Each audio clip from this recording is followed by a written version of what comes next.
Hello dear student, स्वागत है आपका एक नई क्लास में। आज की क्लास में पढ़ने वाले हैं class 10th mathematics chapter number 3। ठीक है, चैप्टर नंबर 3 के अंतर्गत आज हम प्रश्नावली 3.3 को स्टार्ट करने वाले हैं। ठीक है, प्रश्नावली 3.3 की बात करिए तो प्रश्नावली 3.3 को स्टार्ट करने से पहले हम इसकी बेसिक कॉन्सेप्ट और इसके एग्जाम्पल को देखेंगे। ठीक है, फिर इसके बाद हम प्रश्नावली की ओर बढ़ेंगे। ठीक है, तो अगर हम बात करें प्रश्नावली जो आपका 3.3 है, इसमें आपको पढ़ना क्या है, तो इसमें आपको क्या पढ़ना है, विलोपन विधि पढ़ना है। ठीक है, प्रश्नावली 3.3 में आपको विलोपन विधि पढ़ना है। ठीक है, इससे पहले जो हम प्रश्नावली 3.2 पढ़े थे उसमें आपको प्रतिस्थापन विधि में आपको बताया था। ठीक है, यानी कि प्रश्नावली 3.2 में आपको प्रतिस्थापन विधि पढ़ना था, और इसमें यानी कि जो प्रश्नावली 3.3 है इसमें आपको क्या पढ़ना है, विलोपन विधि पढ़ना है। ठीक है, तो सबसे पहले हम समझेंगे कि विलोपन विधि होती क्या है। ठीक है, विलोपन विधि में एक दो एग्जाम्पल लेकर आपको समझाएंगे कि विलोपन विधि किस प्रकार से हल होता है। ठीक है, फिर उसके बाद हम इसके एग्जाम्पल को करेंगे, यानी कि जो प्रश्नावली 3.3 का जो एग्जाम्पल है इसके एग्जाम्पल को करेंगे, फिर उसके बाद हम प्रश्नावली की ओर बढ़ेंगे। ठीक है, तो चलो समझते हैं पहले हम विलोपन विधि होती क्या है। ठीक है,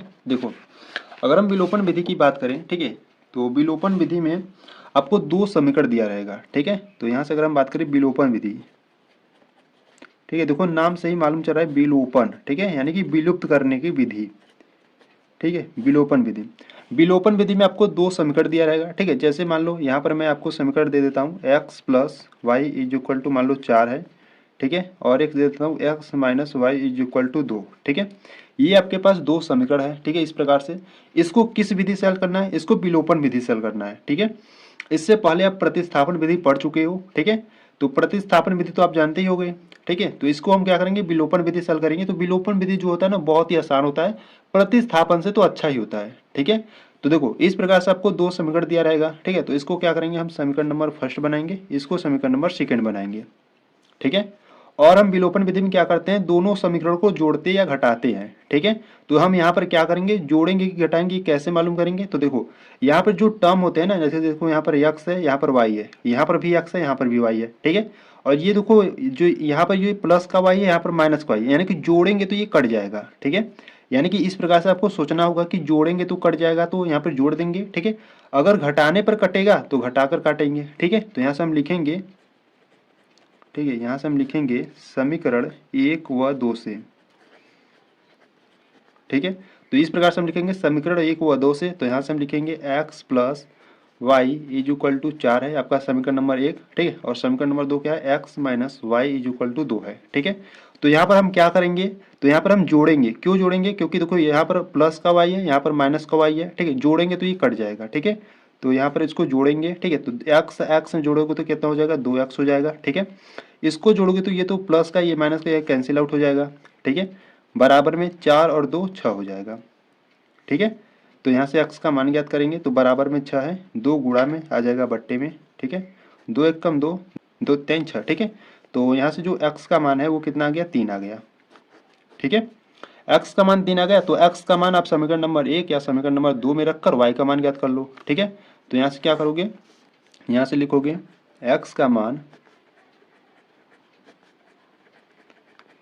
समीकरण नंबर 1 में रखने पर, ठीक है, समीकरण नंबर 2 में भी रखोगे तो आपका x y का मान आ जाएगा। ठीक है, तो यहाँ पर मैंने क्या किया, x का मान समीकरण नंबर 1 में रखने पर। ठीक है, तो समीकरण नंबर 1 में रखो, तो समीकरण नंबर देखो एक है x plus Y equal to 4 है। ठीक है, तो x का मान हमको क्या रखना है, 3 रखना है, तो x का स्थान पर हम 3 रखेंगे, प्लस y है तो y बराबर में आपका 4 है।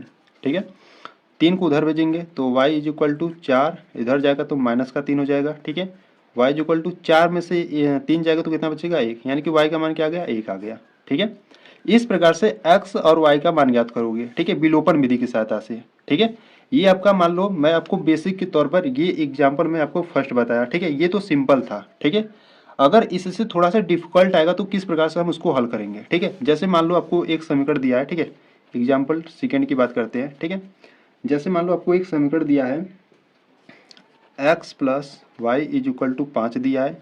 ठीक है, एक समीकरण ये है, और एक समीकरण दिया है 2x minus 3y is equal to 4 दिया है। ठीक है, ये एक समीकरण है। तो पहले आपको क्या करना है, विलोपन विधि से हल करना है। ठीक है, तो पहले क्या करो, इसको समीकरण नंबर 1 बनाओ और इसको समीकरण नंबर 2 बना लो। ठीक है, अब देखो यहाँ पर आपको ये ध्यान देना है, यहाँ पर सिर्फ x है, यहाँ पर 2x है। ठीक है, और यहाँ पर y है, यहाँ पे 3y है, यानी कि टर्म क्या है, बराबर नहीं, यानी कि ये जो वाला पद है x वाला पद है और ये वाला x वाला पद बराबर नहीं है। तो दोनों को हमको क्या करना होगा, बराबर करना होगा। ठीक है। तो बराबर करने के लिए क्या करना होगा, देखो यहाँ पर 2x है, यहाँ पर 2x करने के लिए हम क्या करेंगे, 2 से गुणा करेंगे, ठीक है। तो इसमें क्या करेंगे, 2 से गुणा कर देंगे, ठीक है। और इसमें भी आपको गुणा करना होगा, किससे करना होगा, 1 से गुणा करना होगा। क्यों, देखो x का गुणांक 2 है, ठीक है, तो 2 से गुणा इसमें किए, x का गुणांक यहाँ पर 1 है, ठीक है, कुछ नहीं रहता तो यहाँ पर 1 होता है, तो x का गुणांक 1 है, तो 1 का गुणा इसमें करेंगे, ठीक है।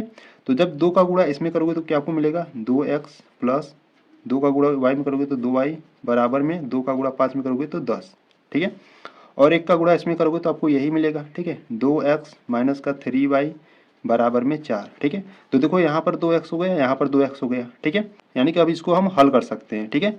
तो हम यहाँ पर क्या करेंगे, जोड़ेंगे कि घटाएंगे, ये आपको कैसे मालूम चलेगा, देखो ये भी प्लस में है, ये भी प्लस में है, ठीक है। यानी कि जोड़ने पर काम नहीं बनेगा, ठीक है, यानी कि जोड़ने पर बात नहीं बनेगी, यहाँ पर हमको घटाना होगा तभी ये दोनों कटेंगे, ठीक है।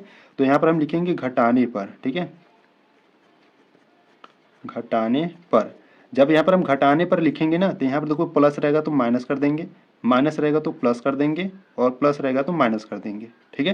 तो ये वाला संख्या कट जाएगा 2x का प्लस माइनस से, ठीक है। और ये 3y 2y मिलकर 5y हो जाएगा बराबर में 10। देखो 10 में से 4 जाएगा तो कितना बचेगा, 6 बचेगा, ठीक है। यहाँ से y का मान याद कर लो, y इज इक्वल टू 6 है, बट्टे यहाँ पर गुणा में 5 है, इधर आएगा तो बट्टे में 5 हो जाएगा, ठीक है। यानी कि y का मान क्या आएगा, y का मान आ गया 6/5, ठीक है। इसी प्रकार से y का मान समीकरण नंबर 1 या समीकरण नंबर 2 में रखकर x का मान ज्ञात कर लो, ठीक है। तो यहाँ से लिखोगे आप y का मान समीकरण नंबर 1 में रखने पर, ठीक है, जिसमें आपको एकदम सरल लगे उसी में आप रख सकते हो, ठीक है। यानी कि जिसमें, ठीक है, देखो y का मान जिसमें आपको सरल लगे कि इसमें रखने से आसानी से मिल जाएगा x का मान, तो इस प्रकार से आप रख सकते हो, ठीक है। अब चाहे जिस समीकरण में रख सकते हो, तो y का मान हम किस में रख रहे हैं, समीकरण नंबर 1 में रख रहे हैं। तो समीकरण नंबर 1 क्या है, x plus Y equal to 5 है, ठीक है। तो x प्लस वाई का मान क्या है, 6/5, तो यहाँ पर लिखेंगे 6/5 बराबर में क्या है, बराबर में 5 है, ठीक है। तो बराबर में 5 हो गया।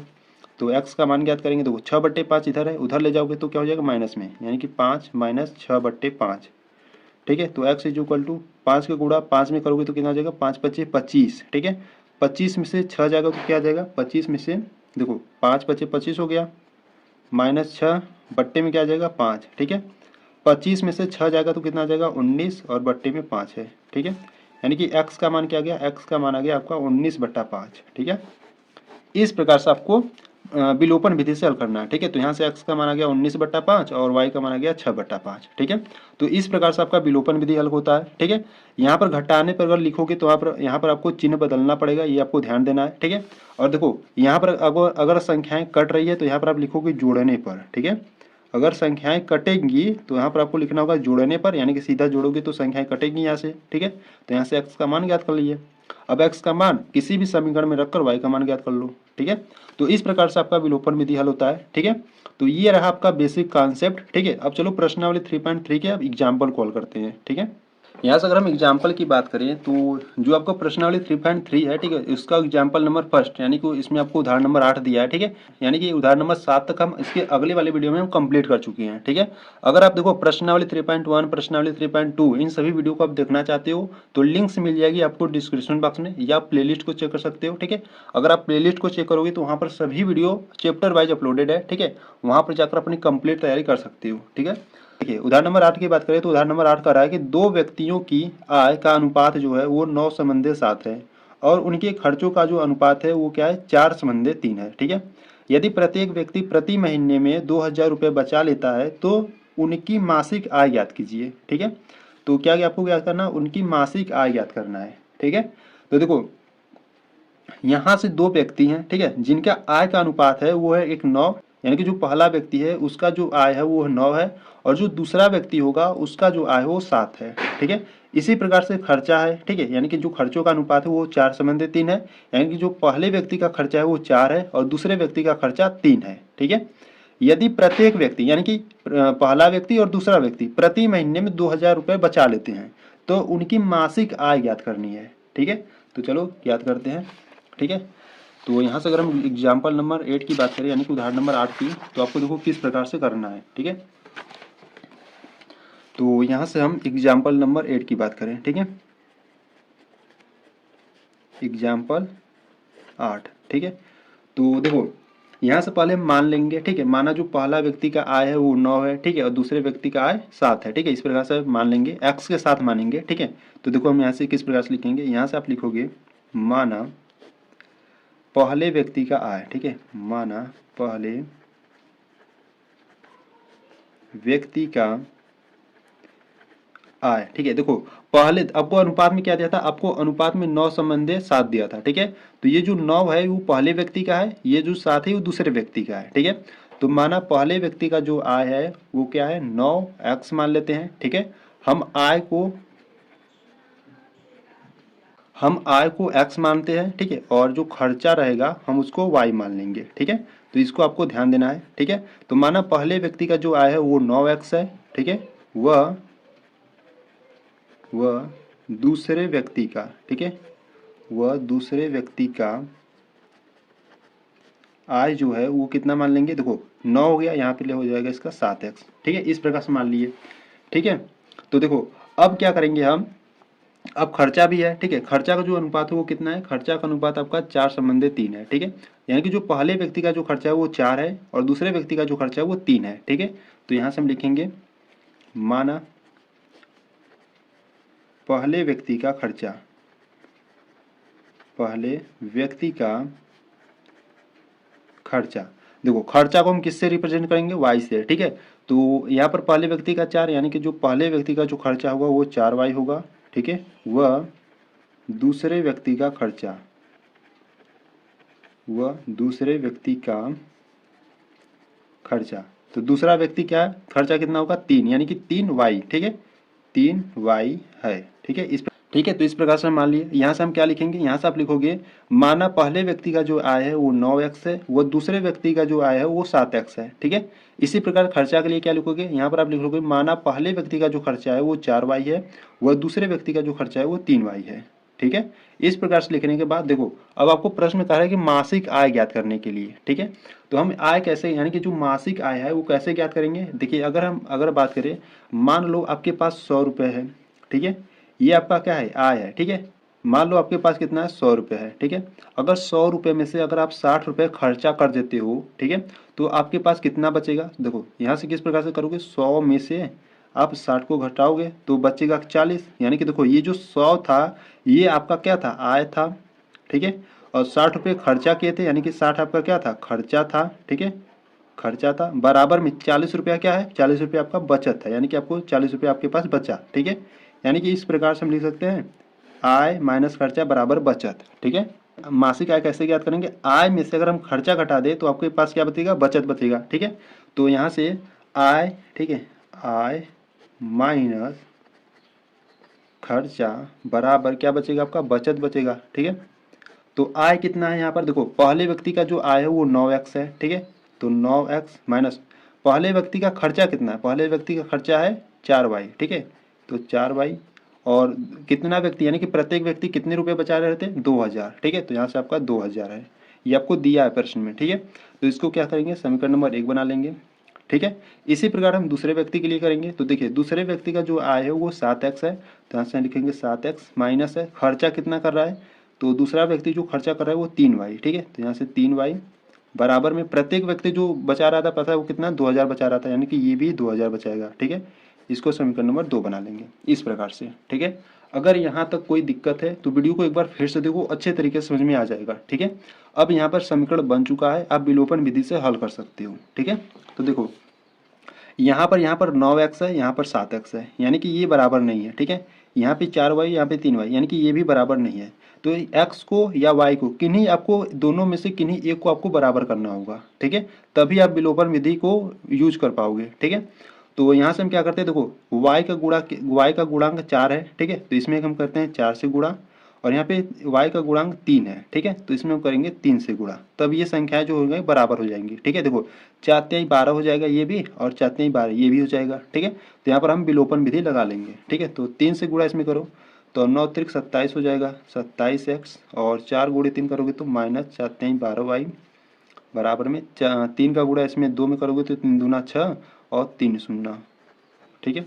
इसी प्रकार 4 का गुणा इसमें करो तो 4 गुणे 7 यानी 7 चौक 28 इंटू एक्स, ठीक है, माइनस 4 गुणे 3 करोगे तो 12y बराबर में 4 का गुणा 2 में करोगे तो 4 दूना 8, 3 शून्य बढ़ा लो, ठीक है।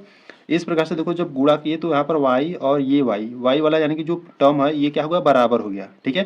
तो ये दोनों में माइनस है, ठीक है। तो एक को हमको प्लस करना होगा, तो प्लस करने के लिए हम क्या करेंगे, घटाएंगे, ठीक है। तो यहाँ से लिखोगे, ठीक है, तो यहाँ पर लिखोगे घटाने पर,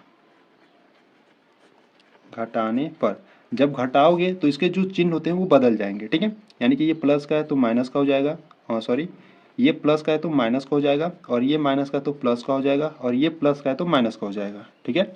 तो यहाँ पे देखो 28x में से 27x जाएगा तो कितना बचेगा, माइनस का x बचेगा, क्योंकि माइनस वाला जो टर्म है वो क्या है, बड़ा है, ठीक है। और यहाँ पर प्लस का 12y, यहाँ पर माइनस का 12y, ये कैंसिल आउट हो जाएगा, ठीक है। बराबर में 8000 में से 6000 जाएगा तो कितना बचेगा, माइनस का 2000 बचेगा, ठीक है। यहाँ से माइनस माइनस काट दो तो यानी कि जो x का मान निकला वो क्या निकला, 2000 निकला, ठीक है। अब x का मान आप समीकरण नंबर 1 में या समीकरण नंबर 2 में रखकर y का मान याद कर सकते हो, ठीक है। तो यहाँ से y का मान भी हम ज्ञात कर लेंगे, ठीक है। तो यहाँ से लिखेंगे x का मान समीकरण नंबर 1 में रखने पर, ठीक है। x का मान समीकरण नंबर 1 में रखेंगे तो इधर कुछ समीकरण नंबर 1 ये आपके पास है, ठीक है। तो देखो, ठीक है, तो यहाँ से हम लिखेंगे 9 गुणे x का मान क्या है, x का मान है 2000, तो यहाँ पे लिखेंगे 2000 माइनस 4y है, ठीक है। 4y बराबर में क्या है, 2000 है, ठीक है। तो इनको सॉल्व करेंगे, देखो 9 दूना 18 और 3 शून्य तो 3 शून्य उतार लो, माइनस का 4y बराबर में है 2000, ठीक है। तो यहाँ से लिखेंगे माइनस का 4y बराबर में 18000 को उधर भेज दो, ठीक है। तो इधर का है 2000, ठीक है, माइनस का जाएगा तो उधर हो जाएगा 18000, माइनस का हो जाएगा, ठीक है। तो माइनस का 4y बराबर 18000 में से 2000 जाएगा तो कितना बचेगा, माइनस का 16000 बचेगा, ठीक है। माइनस माइनस काट दो, y इज इक्वल टू इधर है 16000 और बट्टे में आपका 4 है, हाँ सॉरी गुणे में 4 है, इधर आएगा तो बट्टे में हो जाएगा, ठीक है। तो y इज इक्वल टू देखो 4 एकम 4, 4 चौका 16, 4 लिख दे और 3 शून्य लिख दो, ठीक है। यानी कि जो y का मान है वो कितना आ गया, 4000 आ गया, और यहाँ पर x का मान 2000 आ गया, ठीक है। तो आपको प्रश्न में पूछ रहा था कि मासिक आय याद करना है, ठीक है। दोनों को क्या याद करना है, मासिक आय, ठीक है। तो अगर हम पहले व्यक्ति के लिए अगर हम बात करें,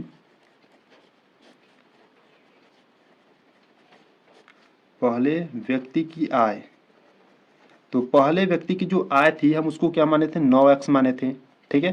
तो यहाँ पर 9 गुणे x का मान क्या था, देखो पहले व्यक्ति की जो आय थी हम उसको क्या माने थे, 9x माने थे ना। तो यहाँ पर 9 हो गया, x का मान क्या है 2000, तो यहाँ पर लिखोगे 2000 बराबर में 9 दूना 18 और यहाँ पे 3 शून्य, ठीक है। तो जो पहले व्यक्ति का आय है वो कितना है, 2000 रुपये है, ठीक है। वही अगर हम दूसरे व्यक्ति की बात करें, ठीक है, यहीं पर देख लेते हैं दूसरे व्यक्ति की आय,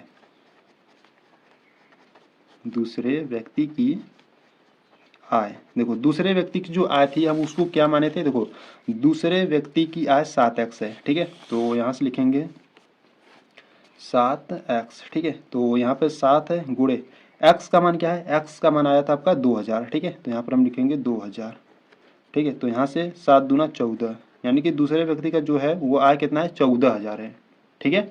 अगर इसी प्रकार से खर्चा निकाल लो, ठीक है, देखो पहले व्यक्ति का जो खर्चा है वो 4y है, ठीक है, 4y है, यानी कि यहाँ पर y का मान लिखकर आप पहले व्यक्ति का खर्चा भी निकाल सकते हो, ठीक है, और दूसरे व्यक्ति का भी खर्चा निकाल सकते हो। पर प्रश्न में आपको खर्चा निकालने के लिए नहीं कहा है, सिर्फ आपको मासिक आय ज्ञात करने के लिए कहा है, ठीक है। तो इस प्रकार से जो पहले व्यक्ति का आय होगा वो 18000 हो जाएगा और जो दूसरे व्यक्ति का आय है वो 14000 हो जाएगा, ठीक है, 14000 रुपये, ठीक है। इस प्रकार से तो ये आपका जो एग्जाम्पल यानी कि जो आपका उदाहरण नंबर 8 है, ठीक है, इस प्रकार से आपका हल होगा, ठीक है। तो अगर आपको कुछ भी डाउट हो रहा है तो एक बार फिर से देखो, अच्छे तरीके से समझ में आ जाएगा, ठीक है। तो यहाँ पर आपका एग्जाम्पल नंबर 8 कंप्लीट हुआ, ठीक है। तो चलो एग्जाम्पल नंबर 9 को देखते हैं। देखिए यहाँ पर अगर हम एग्जाम्पल 9 की बात करें, ठीक है, तो एग्जाम्पल 9 कहाँ है, इधर है, ठीक है। देखो उदाहरण नंबर 9 की बात करें तो उदाहरण नंबर 9 में कह रहा है विलोपन विधि का प्रयोग करके निम्न रैखिक समीकरण युग्म के सभी संभव हल ज्ञात कीजिए, ठीक है। तो यहाँ पर आपको 2 समीकरण दिया गया है और इसका क्या करना है, हमको सभी संभव हल ज्ञात करना है, ठीक है। यानी कि इसको जब हल करोगे ना तो इसका संभव हल है ही नहीं, ठीक है। यानी कि इसको हम चलो पहले हम ज्ञात करते फिर आपको बता दें, ठीक है। तो आपको 2 समीकरण दिया गया, ठीक है, एग्जाम्पल नंबर 9 में, ठीक है।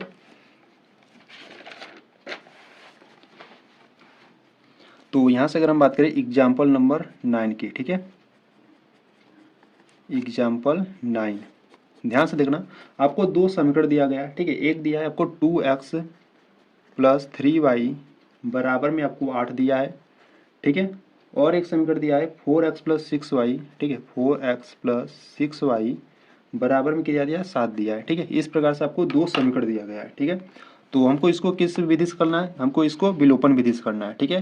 तो पहले हम क्या करेंगे, इसको समीकरण नंबर 1 बनाएंगे, इसको समीकरण नंबर 2 बनाएंगे, ठीक है। तो देखो x में यहाँ पर 2x है, यहाँ पर 4x है, ठीक है, यानी कि बराबर नहीं है। इसी प्रकार y भी बराबर नहीं है, ठीक है। तो क्या करें यहाँ पर कि बराबर हो जाए, देखो 4 का गुणा इसमें कर दें, यानी कि ये जो x का गुणांक है 4 है, तो इसमें हम 4 का गुणा कर दें, और ये जो x का गुणांक है 2 है, इसमें हम 2 का गुणा कर दें, तो ये बराबर हो जाएंगे, ठीक है। 4 का गुणा इसमें करो तो 4 दूना 8x प्लस 4 तिहाई 12y बराबर में 8 चौका 32, ठीक है, ये हो गया। इसी प्रकार 2 का गुणा इसमें करो तो 4 दूना 8x प्लस 2 का गुणा इसमें करोगे तो 6 दूना 12y बराबर में 7 दूना 14, ठीक है। अब देखो 8x बराबर हो गया, ठीक है। दोनों प्लस में, तो यहाँ पर हम लिखेंगे घटाने पर, यानी कि यहाँ पर हम क्या करेंगे, घटाएंगे, तो यहाँ पर आपको लिख देना है घटाने पर, ठीक है, घटाने पर। तो यहाँ पर चिन्ह क्या हो जाएंगे, बदल जाएंगे, यानी कि ये प्लस है तो माइनस का, ये प्लस है तो माइनस का, ये प्लस है तो माइनस का, ठीक है। तो 8x कट जाएगा, ठीक है। देखो ये भी कट जा रहा है, यानी कि 12y भी क्या हो रहा है, कट जा रहा है प्लस माइनस से, तो बच रहा है क्या, यानी कि ये आपका इधर बचा 0 बराबर में इधर 32 में से 14 जाएगा तो क्या बचेगा, 9 बचेगा, ठीक है। यानी कि 0 बराबर 9 आ गया। तो यहाँ पर आप लिखोगे चूंकि इस समीकरण युग्म का, ठीक है, तो यहाँ से आप क्या लिखोगे, इस समीकरण युग्म का कोई हल नहीं है, ठीक है, कोई हल नहीं है, ठीक है।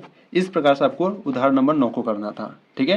प्रश्न में आपको कहा था कि सभी संभव हल को ज्ञात कीजिए, पर यहाँ पर कोई संभव हल है ही नहीं, 0 बराबर सिर्फ 9 है, यानी कि x और y का मान निकलेगा ही नहीं, ठीक है। तो यहाँ से आप लिख देना क्योंकि इस समीकरण युग्म का कोई हल नहीं है, ठीक है।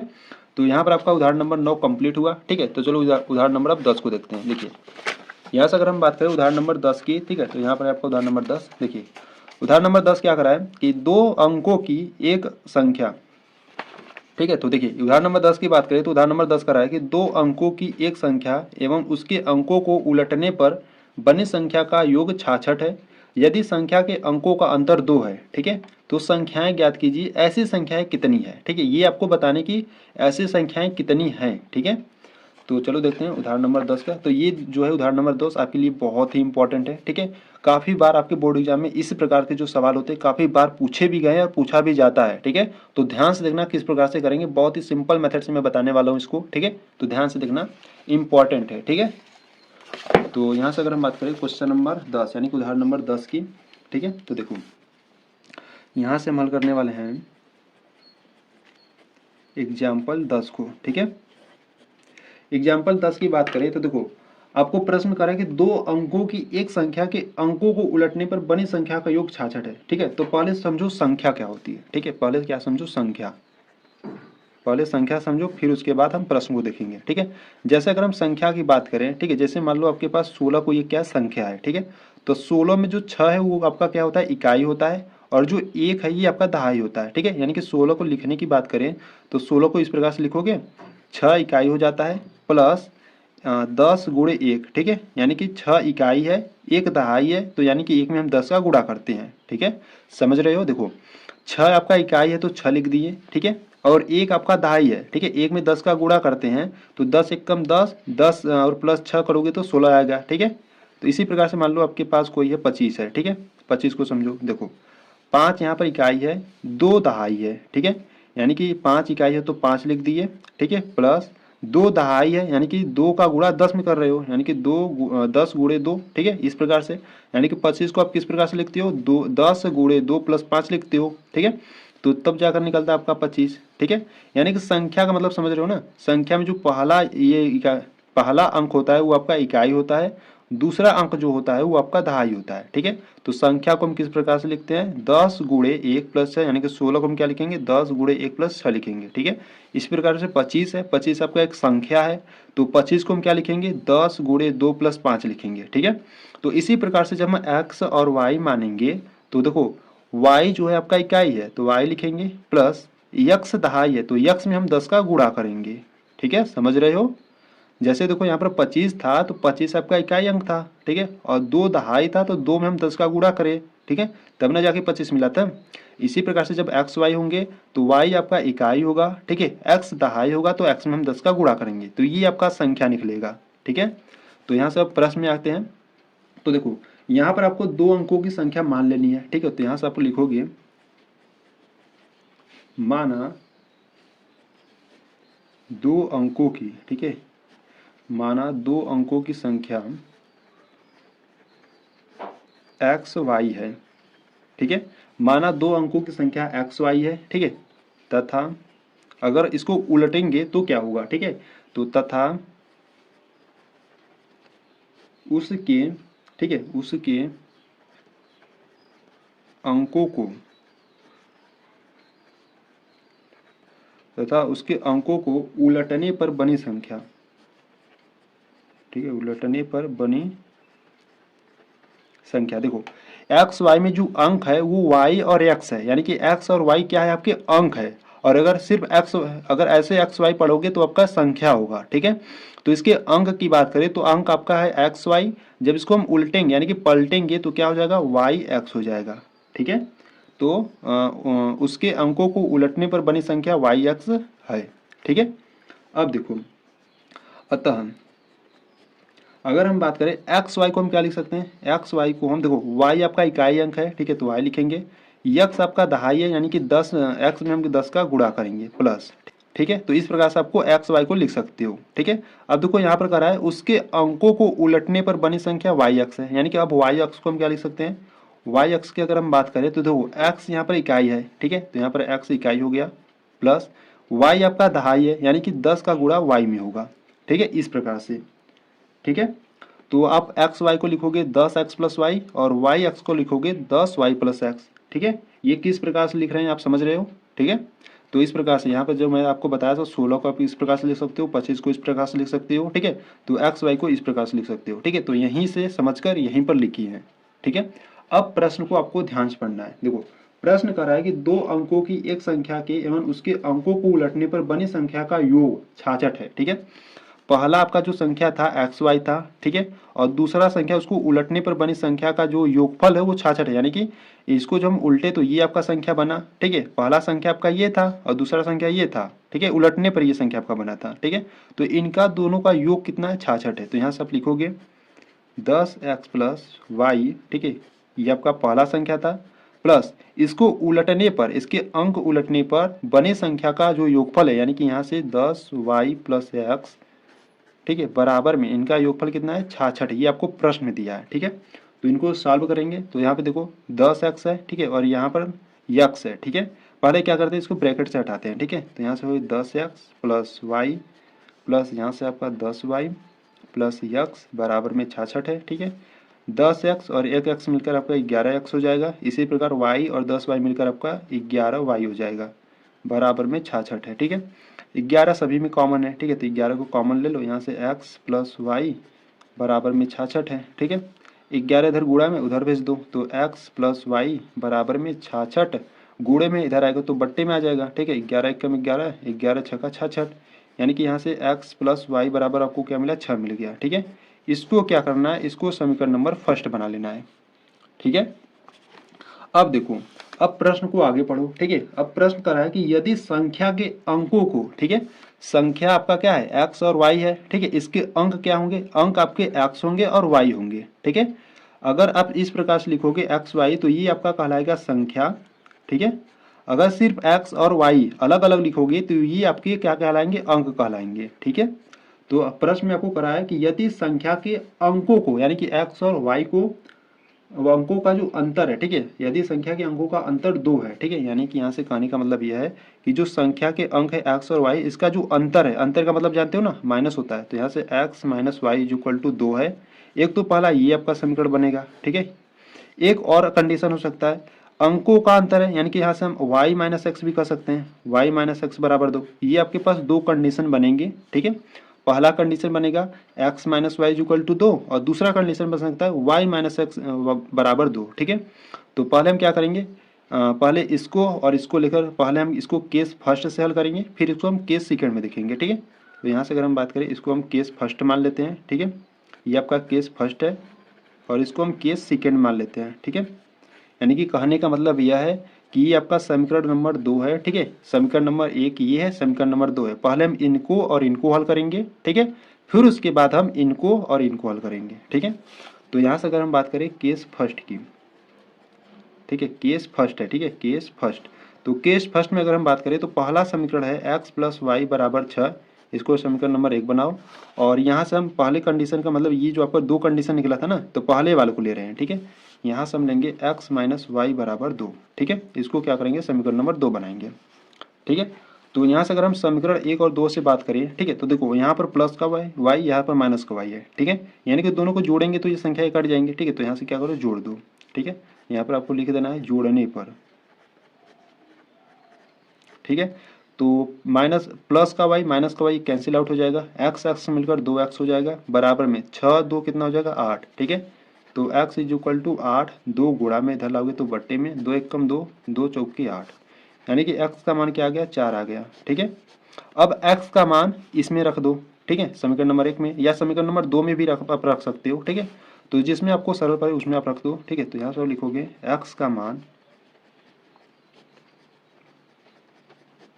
समीकरण नंबर 1 में रखने पर, ठीक है, समीकरण नंबर 1 में रखने पर। तो समीकरण नंबर 1 है क्या, x प्लस वाई बराबर 6 है, ठीक है। तो x का मान 4 है, तो यहाँ पर लिखेंगे 4 प्लस यहाँ से y है, y बराबर में 6, ठीक है। तो यहाँ y का मान ज्ञात करो, y इज इक्वल टू 6, 4 को उधर भेजोगे तो माइनस का 4 हो जाएगा, y इज इक्वल टू 6 में से 4 जाएगा तो 2, ठीक है। y का मान क्या आ गया, 2 आ गया, ठीक है। यहाँ से y का मान 2 आ गया और x का मान 4 आ गया, ठीक है। यहाँ पर हम किस कंडीशन से हल करें, यानी कि केस फर्स्ट से हल करें, जब समीकरण नंबर 1 ये था और यहाँ पर समीकरण नंबर 2 इसको माने थे, ठीक है। यहाँ पर आपका 2 कंडीशन बना था, जो अंकों का अंतर था x और y, वो आपका 2 कंडीशन बना था, एक तो x माइनस वाई बराबर 2, एक y माइनस एक्स बराबर 2, ठीक है। तो इसको लेकर और इसको लेकर हम हल किए, तो यहाँ से जो x का मान है वो 4 है और y का मान 2 है, ठीक है। तो यहाँ से अगर हम इसके संख्या की बात करें, ठीक है, तो संख्या की अगर हम बात करें तो संख्या आपका क्या था, संख्या आपका एक्स वाई था, ठीक है, संख्या आपका क्या था, एक्स वाई। तो एक्स का मान क्या है, एक्स का मान 4 है और वाई का मान क्या है, 2 है, यानी कि संख्या आपका क्या हो जाएगा, 42 हो जाएगा, ठीक है। संख्या क्या हो जाएगा, 42 हो जाएगा, ठीक है। इसी प्रकार से हम केस सेकेंड की बात करेंगे, ठीक है। तो यहाँ पर हम लिखेंगे केस सेकेंड। केस सेकेंड में आपको क्या करना है, इसको तो लेना ही है, ठीक है, एक्स प्लस वाई बराबर 6, ये आपको समीकरण नंबर फर्स्ट बनाना है। अब केस सेकेंड में आपको इसको नहीं लेना है, ठीक है, क्योंकि इसको लेकर हम हल कर चुके हैं, अब आपको इसको लेना है, ठीक है। अब इसको क्या करना है, समीकरण नंबर 2 बनाना है, ठीक है। तो यहाँ से केस सेकेंड वाला लेंगे, ठीक है, तो यानी कि वाई माइनस एक्स बराबर 2, ठीक है, इसको समीकरण नंबर 2 बना लेंगे, ठीक है। तो यहाँ से देखो क्या करते हैं ना, पहले इसको सही रूप में पहले यहाँ से क्या करते हैं, इनको पहले सही रूप में लिखते हैं, ठीक है। तो x प्लस वाई बराबर 6 है ये वाला, और यहाँ पर माइनस का एक्स है तो यहाँ पर माइनस का एक्स हो जाएगा, प्लस का y बराबर में 2 है, ठीक है। यहाँ पर देखो x और x प्लस माइनस में कट रही हैं, ठीक है, तो यहाँ पर हम लिखेंगे जोड़ने पर, ठीक है। तो यहाँ से x कट जाएगा, y मिलकर 2y हो जाएगा, बराबर में 6 और 2 मिलकर 8 हो जाएगा, ठीक है। y बराबर 8 है, 2 गुणा में इधर लाओगे तो बट्टे में, 2 एक कम 2, 2 चौकी 8, यानी कि जो y का मान है वो क्या आ गया, 4 आ गया, ठीक है। अब y का मान किसी भी समीकरण में रखो और x का मान ज्ञात कर लो, ठीक है। तो यहाँ से आप लिखोगे y का मान समीकरण 1 में रखने पर, ठीक है। तो समीकरण नंबर 1 है क्या, तो समीकरण नंबर 1 है क्या, x प्लस वाई बराबर 6 है, ठीक है। तो x प्लस वाई का मान हमारा 4 निकला है, बराबर में 6 है, ठीक है। तो x बराबर में 6 है, 4 को उधर ले जाओगे तो माइनस का हो जाएगा, x बराबर 6 में से 4 जाएगा तो 2 आ गया, ठीक है। तो यहाँ से जो x का मान है वो 2 है और y का मान 4 है, ठीक है। तो यहाँ से अगर हम संख्या की बात करें तो संख्या आपका दूसरा संख्या क्या था, इसको उलटने पर, यानी कि आपका yx था, ठीक है। तो y का मान क्या है, 4 है, ठीक है, और सॉरी संख्या आपका क्या था, संख्या आपका एक्स वाई रहेगा, ठीक है। तो x का मान क्या है, x का मान 2 है, y का मान 4 होगा, ठीक है। इस प्रकार से यानी कि एक संख्या आपका निकलेगा 42 और दूसरा संख्या आपका निकलेगा 24 निकलेगा, ठीक है। तो इस प्रकार से आपको हल करना है, ठीक है, ठीक है। तो यहाँ से आप नीचे लिखोगे अतः, ठीक है, अतः ऐसी संख्याएं, ठीक है, अतः ऐसी संख्याएं, ठीक है, ऐसी संख्याएं, पहला तो 42 हो सकता है या 24 हो सकता है, ठीक है। इस प्रकार से ये आंसर हो गया, ठीक है। तो इस प्रकार से आपको क्वेश्चन नंबर जो यानी कि आपको उदाहरण नंबर 10 था, ठीक है, इस प्रकार से करना है, ठीक है। इसको क्या करना है, आपको उदाहरण नंबर 10 को एक बार फिर से देखना है शुरू से, ठीक है, क्योंकि ये आपके लिए बहुत ही इंपॉर्टेंट है, ठीक है। तो एक बार फिर से देख लेना, मैं आपको एक बार फिर से मैं आपको बता देता हूँ, देखो किस प्रकार से हुआ है, ठीक है। तो देखो यहाँ से पहले आपको संख्या के बारे में आपको समझना होगा, ठीक है। 16 को हम किस प्रकार से लिख सकते हैं, यानी कि देखो 16 जो होता है ये 6 आपका इकाई अंक होता है, ये एक दहाई अंक होता है, ठीक है, यानी कि इकाई दहाई। तो हम क्या लिखेंगे 16 को, 6 आपका इकाई है यानी कि 6 लिख दिए, प्लस एक आपका दहाई है यानी कि 10 का गुणा हम एक में करेंगे, ठीक है, यानी कि 10 गुणे एक करोगे तो 10 मिलेगा, प्लस 6 जोड़ोगे तो 16 मिलेगा, ठीक है। 16 को आपको इस प्रकार से लिख सकते हो, ठीक है, इकाई और दहाई कर, ठीक है। तो ये आप संख्या समझ लिए। तो यहाँ पर मैं क्या किया हूँ, देखो यहाँ पर मैं लिखा हूँ कि माना दो अंकों की संख्या x और y है, ठीक है, यानी कि x y है, तो उनके अंकों को उलटने पर बनी संख्या yx हो जाएगी, ठीक है। अगर सिर्फ एक्स वाई, ठीक है, अगर एक्स वाई ऐसे लोगे तो आपका एक संख्या कहलाएगा, ठीक है। अगर सिर्फ एक्स कामा वाई लोगे तो ये सिर्फ आपके अंक कहलाएंगे, ठीक है। तो इनके अंक को हम उलट देते हैं, ठीक है, तो इनके अंक को उल्टेंगे, अगर ये एक्स वाई है, इनके अंक को उल्टेंगे तो ये वाई एक्स हो जाएंगे, ठीक है। तो इसी प्रकार से यहाँ से लिखें, उसके अंकों को उलटने पर बनी संख्या वाई एक्स है, ठीक है। अब एक्स वाई को आप क्या लिख सकते हो, देखो एक्स वाई, यहाँ पर जो वाई है वो आपका इकाई है, तो इकाई है, ठीक है, प्लस यक्स जो है आपका दहाई है, यानी कि यक्स में 10 का गुणा करेंगे, ठीक है। तो एक्स वाई को आप क्या लिखोगे, 10x प्लस वाई, ठीक है। इसी प्रकार से इसके अंक को उलट दो, ठीक है, तो अंक को उल्टोगे तो क्या हो जाएगा वाई एक्स, तो वाई एक्स को हम क्या लिख सकते हैं 10y प्लस एक्स, ठीक है। अब देखो आपको प्रश्न में दिया था कि संख्या के और वो संख्या को उलटने पर जो बनी संख्या उनका जो योगफल है, ठीक है, इनका जो योगफल है वो कितना है 66 है, ठीक है। तो इनका योगफल यानी कि इसको और इसको दोनों को जोड़ दिए, बराबर में 66 दिखा दिए, ठीक है। योगफल का मतलब होता है जोड़ना, ठीक है। तो दोनों को जोड़ को 66 दिखा दिए, और इनको जब हल किए तो यहाँ से आपको एक समीकरण निकला x प्लस वाई बराबर 6 निकला, ठीक है। इसको क्या करें, समीकरण नंबर फर्स्ट बना लिए, ठीक है। अब आपको प्रश्न में दिया था, ठीक है, अब आपको प्रश्न में दिया था कि संख्या जो आपके थे, संख्या आपके x और y थे, ठीक है, संख्या आपके x y थे, ठीक है। तो संख्या के अंक क्या कहलाएंगे x कामा y, ठीक है। तो इनके अंकों का जो अंतर था वो क्या था 2 था, ठीक है। जो उनके अंकों का अंतर था वो क्या था 2 था, यहाँ पर हम समझे थे, ठीक है। तो पहला अंतर तो x माइनस वाई बराबर 2 हो जाएगा, ये पहला अंतर हो जाएगा, ठीक है। दूसरा कंडीशन क्या हो सकता है, दूसरा इस प्रकार से हो सकता है कि y माइनस एक्स बराबर 2, ठीक है। ये आपको 2 कंडीशन मिला था। तो इसको हम क्या करे थे, इसको देखो समीकरण नंबर 1 इसको माने थे, समीकरण नंबर 2 इसको माने थे, ठीक है, यानी कि ये पहला केस में हम किए थे। दूसरे केस में क्या किए, दूसरे केस में समीकरण नंबर 1 इसको माने थे, समीकरण नंबर 2 इसको माने थे, ठीक है। तो दोनों को हल किए इस प्रकार से, ठीक है, इस प्रकार से हल किए। तो जो पहले केस में आया जो x और y का मान यानी कि संख्या आपका क्या आया 42 आया, और दूसरे केस में जो आपका संख्या आया वो 24 आया, ठीक है। तो इस प्रकार से आपको लिख देना, अतः ऐसी संख्याएं 42 और 24 हो सकती हैं, ठीक है। तो इस प्रकार से आपको एग्जाम्पल नंबर 10 को करना था, ठीक है। तो एग्जाम्पल नंबर 10 आपके लिए इंपॉर्टेंट है, ठीक है। तो एक बार आपको फिर से देख लेना है इसको, ठीक है। अगर कोई भी दिक्कत होगी तो आपको कमेंट बॉक्स में बता देना है, ठीक है, ठीक है। तो यहाँ पर आपका जो प्रश्नावली 3.3 है, ठीक है, आपके इसके जो एग्जाम्पल है वो आपका कंप्लीट हो गया है, ठीक है। तो इस प्रश्नावली यानी कि ये जो आपका प्रश्नावली 3.3 है इसको हम नेक्स्ट वाली वीडियो से करेंगे, ठीक है। तो आज के लिए इतना ही रखते हैं, ठीक है, काफ़ी लंबी वीडियो हो जाएगी, ठीक है। तो इसलिए हम प्रश्नावली 3.3 को हम नेक्स्ट वाली वीडियो से करेंगे, ठीक है। तो अगर ये क्लास आपको अच्छी लगी तो वीडियो को लाइक कर देना, ठीक है, चैनल पर नए तो चैनल को सब्सक्राइब कर देना, ठीक है। चलो मिलते हैं नेक्स्ट वीडियो में, तब तक के लिए जय हिंद जय भारत।